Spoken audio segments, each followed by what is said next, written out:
জায়গা এবং এই ভালোবাসা আমার অনেক দিন মনে থাকবে। ইনশাল্লাহ আবার যেন আসতে পারি। আর যাদের মাধ্যমে আসা এবং আমার মিউজিশিয়ান যারা এখানে আছে তাদেরকে একটু আমি একটা স্পেশাল ধন্যবাদ দিতে চাই, যেরকম দেশি ইভেন্টস, এভিজেন, মুয়াজ, তারপরে আমার সামনে একজন অনেক পপুলার মানুষ বসে আছে, আমি আশা করে বুঝেছি আপনাদের সবার পছন্দের, এবং উনি এমন একটা সার্ভিস দেয় যেটা আপনাদের সবার, আমাদের সবার দরকার। পিএলকেও অনেক ধন্যবাদ, কারণ আমাকে মুয়াজের মাধ্যমে পরিচয় পায়, আমাকে অনেক ঘুরিয়েছে। তার এই যে অনেক পপুলার, আমার থেকে বেশি পপুলার, ফ্যান্টাস্টিক। উঠেছিলাম স্পোর্টস কার, আমাকে বলেও নাই, হ্যাঁ আমাকে সারপ্রাইজ দিয়েছে। বসার পরে যে একটা টান দিল, হ্যাঁ খুব শৌখিন মানুষ, আমার মনে হয় ভেহিকেল খুব পছন্দ তার, একটা সুপার স্পোর্টস বাইকও আছে, ওটাতে উঠেছিলাম।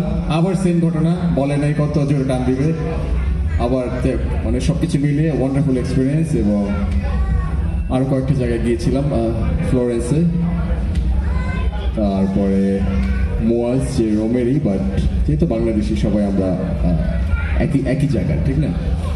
তো মুয়াজও আমার এই 33 ইয়ার্স যখন শুনে ও রাজি হয় যে ভাইয়া আমি করতে চাই আপনার এটা, তো আই ওয়াজ ভেরি এক্সাইটেড, এবং শুনে আমার খুব ভালো লেগেছে যে আচ্ছা কখনো যাওয়া হয়নি ওরকমভাবে ইটালিতে, প্লাস তো ওয়াই নট। তো খুব ভালো ছেলে, সব কিছু করছে, ছোটোখাটো ত্রুটি বা ভুল হতেই পারে। আর আরেকটা ব্যাপার হচ্ছে, আমাদের এটা তো বেশ আগে থেকে করা ছিল।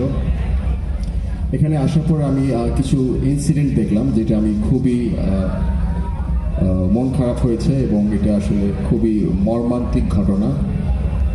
ভেনিসে হয়েছে মনে হয়, তারপর ইটালিরও কিছু কিছু জায়গায় হচ্ছে, যে আমরা বাংলাদেশিদের উপর বিভিন্ন ধরনের, মানে কি বলবো, মানে লাইফের চ্যালেঞ্জ বা এই ধরনের লাইফ অ্যান্ড ডেথ সিচুয়েশনগুলো যে হচ্ছে, এটা অবশ্যই কাম্য না। এবং আমি চাই এবং আমি দোয়া করি, এবং যে অ্যাক্সিডেন্টগুলো হয়েছে আমরা সবাই আসলে খুব মর্মাহত, কিন্তু আমাদের যদি কেউ মনে করে যে ওইসব সিচুয়েশনগুলোর মধ্যে ভালো নয় কেন গান করছে, আসলে এইটা তো একটা বিশাল, আপনাদের এই যে টিকিট সেলিং সব কিছু মিলিয়ে অনেক আগে থেকে প্ল্যান হয়ে যায়।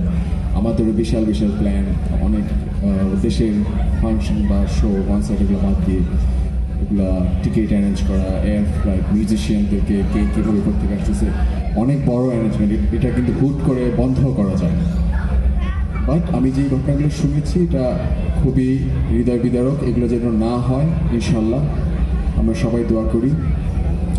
আর সব কিছু মিলিয়ে আমার খুবই সুন্দর এক্সপিরিয়েন্স, আমি চাই আবার আসতে, এবং আপনাদের ভালোবাসা এটা আমাদের সবচেয়ে বড় পাওয়া। আর আমাকে সাপোর্ট পেজে দিচ্ছে হচ্ছে নিপুণ, ও জার্মানি থেকে এসেছে, অনেক শর্ট টাইম প্র্যাকটিস, একটা তালি দিলে অনেক ইন্সপিরেশন পাবে। তারপরে আমার সাথে অনেক দিন ধরে বাজাচ্ছে কিবোর্ডে জাহিদের জন্য একটা, যদি গাইড কোথায় তুমি, থ্যাংক ইউ। তারপরে আছে সুমন, একটা অনেকে আমজদ সুমন হিসেবে চিন্তা করে, হ্যাঁ থ্যাংক ইউ সুমন। আজকে এখানে আপনারা যেই সাউন্ডে শুনছেন, আরেকজন আছে আমাদের বাংলাদেশি সাকিবকে অনেক ধন্যবাদ, অনেক শর্ট টাইমে সুন্দর একটা। আর আপনাদেরকে ধন্যবাদ দিতে ছোট করার কিছু নেই, আপনারা হচ্ছে আমার প্রাণ, আমার হৃদয়ের সব, এখানে থাকেন সবাই। তো ভুল ভ্রান্তি হলে ক্ষমা করবেন, কিন্তু আমি আসলে সবসময় আমার ভক্তদেরকে আলাদাভাবে অন্যভাবে দেখি, কারণ আমাদের কোনো স্বার্থ নাই, ঠিক না? তো যেই ভালোবাসা পাই এটা আসলে অকল্পনীয়, তো ওইটা একটা লাইফের বিশাল ইন্সপিরেশন। তো এইটা নিয়ে আমরা বেঁচে থাকতে চাই, এরকম একটা ভয়ঙ্কর ভূতুরে আওয়াজ কে দিল? যাই হোক, তা আমরা কিছু লাস্ট গান করছি, একটা বা দুইটা হবে, হ্যাঁ, কিন্তু আমার মনে হয় এনজয় করার মতো গান। এক হচ্ছে, শুরু করলেই বুঝবেন সবাই।